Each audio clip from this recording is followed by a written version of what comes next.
If you find a blocked off road in the woods, don't go down it. It was getting near Halloween, and me and my buddy wanted to scare our girlfriends and or find a good makeout spot in the woods. We were seniors in high school, and all of us still lived at our houses, so we had to find out-of-the-way spots to smooch. My buddy said he found the perfect place, but we needed bolt cutters. My dad had some, so that Friday night I swiped them from our garage, and the four of us set out for Old Hagman's Road. No one lived off that dirt road, which ran through the woods connecting two other roads. These roads themselves didn't get much traffic, but Old Hagman's Road got none at all because it was blocked off on both ends by fence-style gates which were locked with chains and padlocks. Right on the gates were warning signs that read, "Do not enter by order of Howard County Sheriff's Office." We pulled up to the south gate entrance and my friend got out and cut the chain with bolt cutters and opened the gate. I drove the car and past the gate, which he shut behind us. He got back in the car and told us all that they closed off the road about 20 years earlier, but no one knows why. He said there were rumors that people had died back there and even the cops won't drive down it. The road itself had gotten bumpy over the years with dips and occasional branches lying across its width. My headlights shone up ahead, only about 40 to 50 feet, revealing the autumn-colored leaves on branches overhanging the path mixed in with some evergreens. The darkness that was outside of the light cast from the car was deep and foreboding, and the woods were thick and cluttered with vines, bushes, and various brush, all casting black shadows onto the trees and litter behind them. The girls held our arms and cuddled closer, mildly intimidated by the spooky setting. At one point, on a straight section of the road, I briefly turned off the headlights for a laugh. The girls howled almost in unison for me to turn them back on. Me and my bud chuckled out loud, and I promised not to turn them off again. I drove at a steady 10 miles per hour, only because the bumps were too serious to comfortably handle any faster. I rounded the corner to the left, and we all saw two red lights up ahead. They seemed like they were reflecting the headlights of my car rather than being self-illuminating. I stopped to get a better look before going on. Was this the eyeshine of some animal? They seemed too far apart for that, so I proceeded cautiously.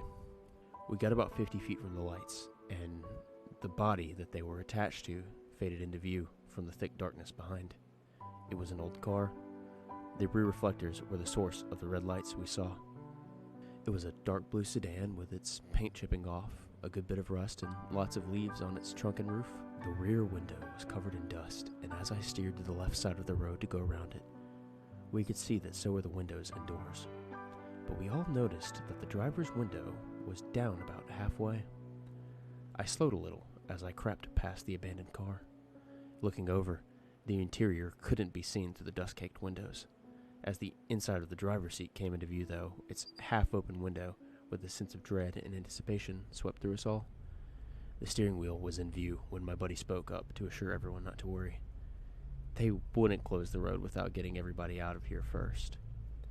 They were comforting words, and of course, he was right. No need to worry.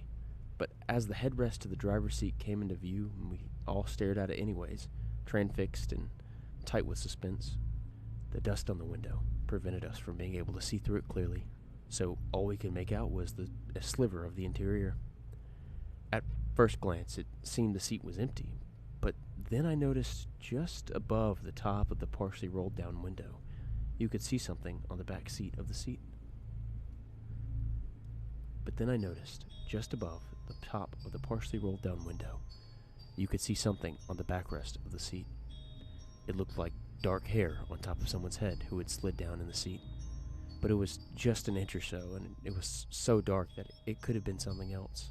One of the girls asked if it was a person. No one answered her because we weren't sure. I'd come to a complete stop so that we could look at it a little longer and try to figure it out. Out of habit, I glanced in my driver's side rearview mirror and noticed the dim red glow of my brake lights brush the side of the road and onto the dirt. But something was off. I could see a dark bulge to the side of the car. It was protruding outward from around the rear bumper. It seemed to be right up against the car, but it was too dark to make out any details. Then it moved.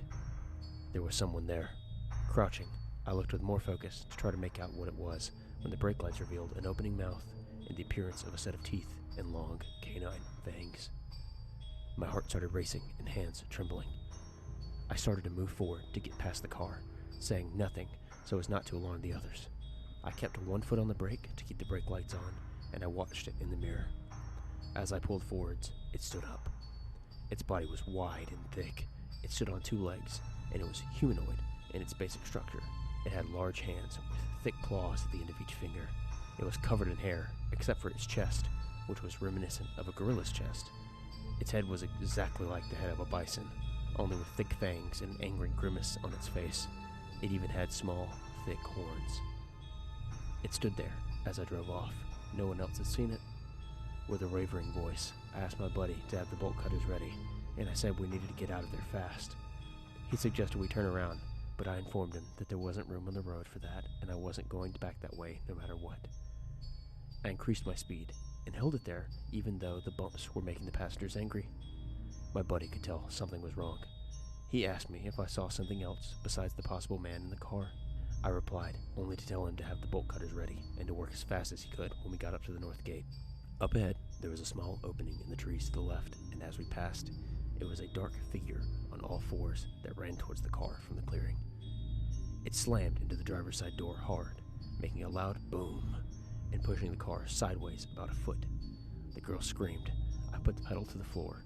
I checked the rear view, and that thing was on all fours, sideways in the road. It looked up towards us and then gave chase. We sped along the road. We passed an old police car off to the right in a ditch. The driver's side door was open, with several of its windows broken. Around the next bend in the road, there was an old station wagon. The windows were all broken on this one, and it was positioned sideways across the road, almost blocking our way. Inside, we could see the decayed remains of a family. Mom and Dad in the front seat, with skeletal smiles, and two teenage kids in the back seat, both rotted and mummified. The girls were in full freak-out mode, and my buddy was now holding the bolt cutters up, as if to use them as a weapon if need be. I was banging over the bumps, and the beast was pounding on the trunk as it tried to catch up. We had the gate in sight when I realized that this wasn't going to work. It would be upon us by the time my buddy could get the chain cut. There were no other side roads, and not enough room to turn around. The gate was far too sturdy to bust through with a car. When I stopped, it was going to break a window, and at least one of us was going to die. There was no way around that now. I had to make a choice. A choice I hope none of you will ever have to make. A choice I have to live with for the rest of my life. Later, a man in a black suit would show up at the sheriff's office, and I'd be released. No sign of my having been arrested could be found in the public record. I had to sign a paper preventing me from talking about what happened for the rest of my life, or face a 10-year sentence and $10,000 fine. My father received a new car as a gift from an anonymous stranger. The parents of the other 3 passengers who were with me also received anonymous compensation. But even now, years later, I still wake up in a cold sweat at night. I can still hear their screams. I can still see their faces staring at me in horror as the beast pulled the girls out of the car, tore at them with its claws, and bit into their necks. I can still see the blood on the window of my open driver's side door, and I can still see that horn thrusting out of my buddy's chest at the gate as he dropped the bolt cutters, and I climbed down the other side to safety.